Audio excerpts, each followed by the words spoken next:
Le 6e rapport d'évaluation du GIEC, le groupe d'experts intergouvernemental sur l'évolution du climat, vient d'être publié. Il vient clore un cycle de travaux commencé en 2015 et concerne les preuves physiques du réchauffement climatique, ses impacts et les mesures d'atténuation qui peuvent être prises. Malgré les conclusions alarmantes, le rapport se veut encourageant et livre des solutions d'atténuation et d'adaptation réalisables, efficaces et peu coûteuses.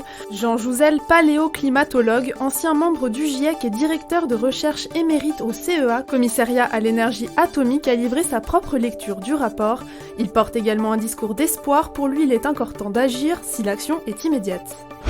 Le premier forum départemental dédié au métier de la petite enfance aura lieu ce jeudi 23 mars à l'Hôtel de Ville de Versailles. À destination des étudiants demandeurs d'emploi ou personnes en reconversion professionnelle, il proposera tout au long de l'après-midi de découvrir ces métiers avec des professionnels du secteur.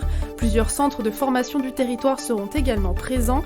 Les visiteurs auront la possibilité de postuler à des offres. Plusieurs recruteurs seront sur place.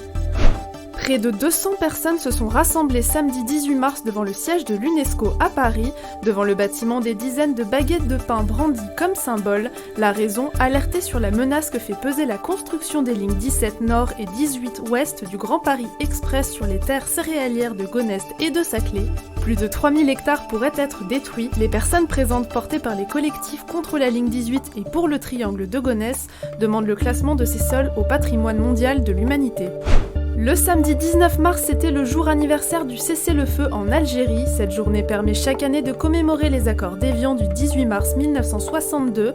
Des cérémonies se sont déroulées dans plusieurs communes des Yvelines pour rendre hommage à toutes les victimes civiles ou militaires tombées durant la guerre. À la Verrière, le maire Nicolas Dainville était accompagné de plusieurs membres de la Fédération nationale des anciens combattants en Algérie. Le lundi 20 mars marque le début de la saison du printemps. Ce sera ce soir à 22h24 et 24 secondes heure française et non le 21 mars comme on est habitué.